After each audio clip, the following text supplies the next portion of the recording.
और अब खबर उत्तर प्रदेश से। यूपी में लोकसभा चुनावों के बाद समाजवादी पार्टी लगातार अपना जातीय वोट बैंक मजबूत करने में जुटी हुई दिखाई दे रही है। लोकसभा चुनाव में बेहतर प्रदर्शन करने वाली सपा अब नए सिरे से वोटरों को साथ लाने की कवायद कर रही है। अखिलेश यादव की क्या है पूरी रणनीति, आइए देखते हैं हमारे सहयोगी रणवीर की ये खास रिपोर्ट।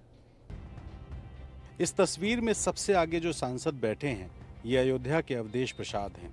संसद से लेकर सड़क तक सपा इन्हें आगे करके अपने पीडीए की जीत का प्रदर्शन करने का कोई मौका नहीं छोड़ रही।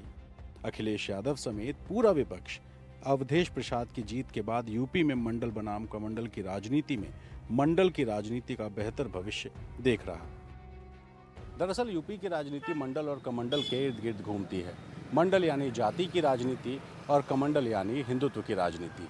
एक तरफ जहां बीजेपी मोदी और योगी के चेहरे पर और राम मंदिर के एजेंडे पर सालों से सत्ता पर काबिज है, वहीं विपक्ष ने हाल ही में हुए लोकसभा चुनाव में पीडीए का फॉर्मूला अपनाकर बेहतर प्रदर्शन किया और इसी वजह से वो जाति की राजनीति में एक बेहतर भविष्य देख रही है। शायद इसी वजह से अखिलेश यादव ने संविधान मान स्तंभ के नाम पर जाति की एक नई बहस छेड़ दी है। जो हमारे पिछड़े लोग हैं, जिनको अधिकार नहीं मिल रहा है, या जो गैर बराबरी की लड़ाई है, जो संपन्न बनाने का आंदोलन रहा, तो ये गैर बराबरी बढ़ रही है।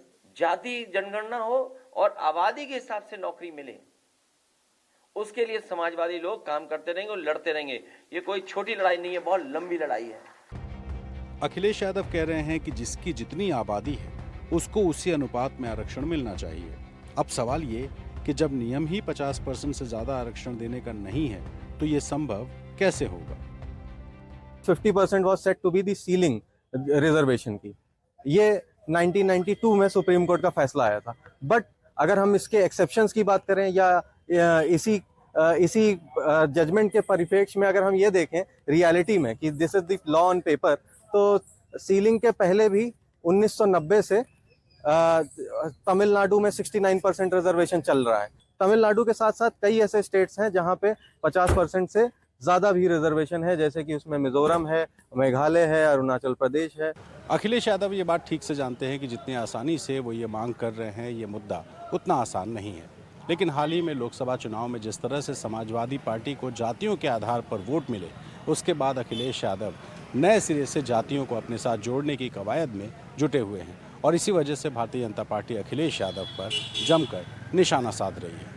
समाजवादी पार्टी की सरकार के कार्यकाल में उत्तर प्रदेश की पहचान बन चुकी थी, जहां जातीय विद्वेष को लेकर के, मजहबी उन्माद को लेकर के दंगे हुआ करते थे। उत्तर प्रदेश की राजनीति में एक बड़ा परिवर्तन करने का काम भारतीय जनता पार्टी ने किया, जब उत्तर प्रदेश की राजनीति को जाति और मजहब के जहर से हम बाहर निकल करके लाए। लेकिन अखिलेश यादव ये पीडीए का राग अलाप करके जाति या जानबूझ करके भावना उभारने का प्रयास कर रहे हैं, बार बार आरक्षण का राग छेड़ने का काम करते हैं। उनकी पूरी मंशा यही है कि कैसे जो विकास के पथ पर चल रहा उत्तर प्रदेश है, इसको कैसे वापस उसी जाति और मजहब के उन्माद में ले जाया जा सके, कैसे जातीय जहर बोया जा सके। यूपी में सपा ने इंडिया अलायंस का हिस्सा बन कांग्रेस के साथ चुनाव लड़ा। यूपी की 80 में से 62 सीटों पर सपा लड़ी, 17 पर कांग्रेस और 1 सीट पर टीएमसी।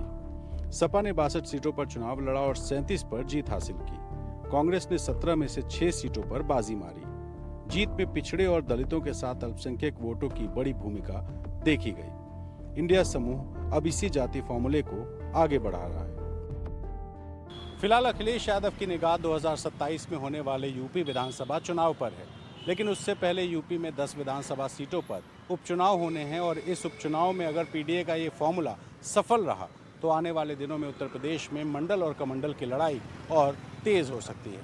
लखनऊ से कैमरा पर्सन राजेश गुप्ता के साथ रणवीर, एनडीटीवी इंडिया के लिए।